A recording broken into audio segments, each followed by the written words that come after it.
Correct, అక్కడ వరకు interpretation అవన్నీ okay, but you know sex and abusive language కావచ్చు, క్రైమ్ కావచ్చు. నేను అదే అంటున్నా. సో అది అప్పుడు అది కూడా ఏంటంటే ప్రాబ్లం ఏది స్థితిమించింది అనే ఆ టీమ్ ఉంటుంది, ఆ పర్టికులర్ సెన్సార్ బోర్డ్.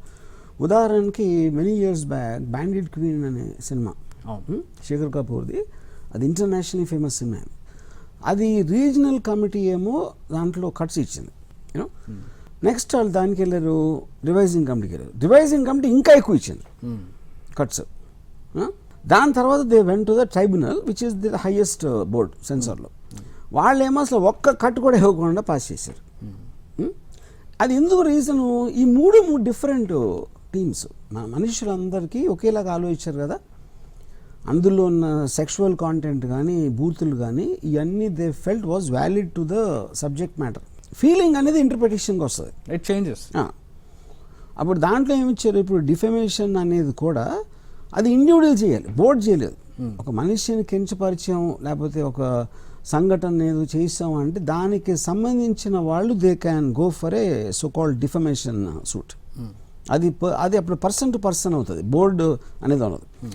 బోర్డ్ అనేది కేవలం it has to common people చూస్తున్నప్పుడు what they should not be subjected to అనే దాని నుంచి వచ్చింది సెన్సార్ అనే పదం. అంటే ఫర్ ఎగ్జాంపుల్ గోవింద టైంలో అదేంటి cinema, robbery of a temple.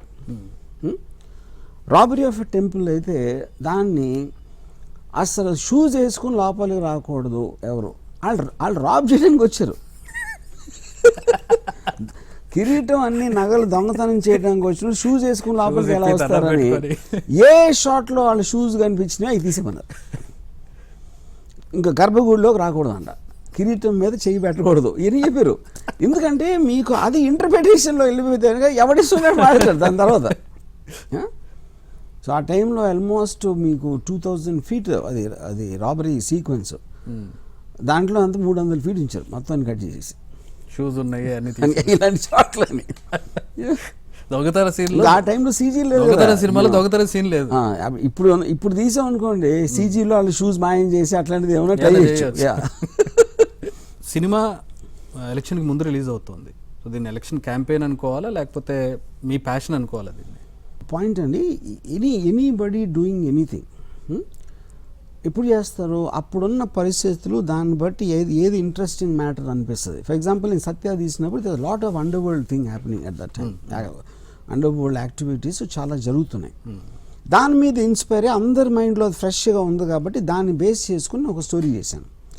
Similarly ఒక ఎలక్షన్ వస్తుంది అంటే ఎలక్షన్ గురించి అందరూ మాట్లాడుతూ ఉంటారు, దాని అందరి మైండ్స్లో ఉంటుంది కాబట్టి మీకు ట్రాక్షన్ ఎక్కువ ఉంటుంది కాబట్టి చెప్తారు. అలాగే మీరు మీడియాలో ఒక పర్టికులర్ న్యూస్ ఆస్పెక్ట్ ఇప్పుడు రెలవెంట్గా ఉంది అన్నప్పుడు మీరు దాన్ని ఎక్కువ పుష్ చేస్తారు. Same thing is what I do. Why Jagan, ఎందుకు జగన్నే ఎంచుకున్నారు? నాకు ఇది ఒకటే కాదు, గతంలో కూడా మీరు తీశారు. అవును, జగన్ అంటే నాకు పర్సనల్ ఇంప్రెషన్. నాకు నార్మల్గా I believe all politicians they have selfishness, ambition ఉంటుంది, పదవిలో ఉండాలనే ఒక ఇది ఉంటుంది. అవును, 90 అంటే 90 and 95 అనేది పక్కన పెట్టి మోస్ట్ ఆఫ్ దెమ్ అనుకోండి. ఆ టైంలో ఉండొచ్చు. ఇది రాజశేఖర్ గారి పోకముందు జగన్ గారికి కూడా అలాంటి మైండ్ సెట్ ఉండడానికి ఛాన్స్ ఉంది, ఎందుకంటే అది న్యాచురల్, ఎవరికైనా ఉంటుంది. కానీ ఇప్పుడు అంటే ఒక చిన్న ఎగ్జాంపుల్ ఇవ్వాలంటే మీరు నేను బ్యాడ్ స్టూడెంట్, ఎందుకో మా ఒక్క క్లాస్ టీచర్కి నేనంటే కొంచెం ఇంప్రెషన్ అన్నమాట.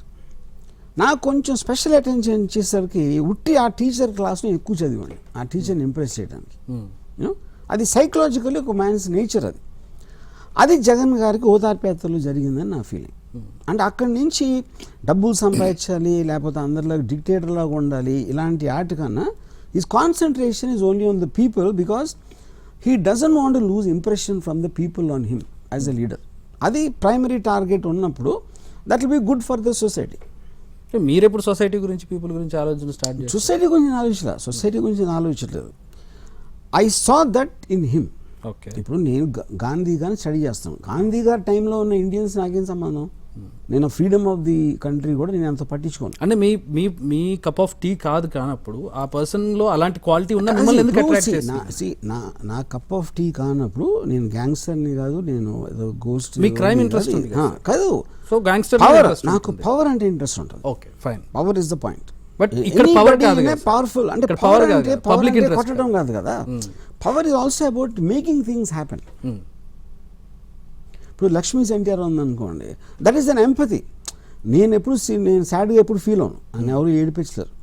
కానీ రామారావు గారు అప్పుడు ఉన్న స్టేట్ని క్యాప్చర్ చేయటం అనేది లక్ష్మీస్ ఎన్టీఆర్ ఉద్దేశం. సో ఈ వేరియస్ ఎమోషన్స్ అనేది అవన్నీ కూడా ఒక సినిమాటిక్ ఆస్పెక్ట్లో క్యాప్చర్ చేయడం అనేది ఫిల్మ్ మేకర్ జాబ్. సో అన్ని జానర్స్ తీయటానికి కూడా రీజన్ అదే.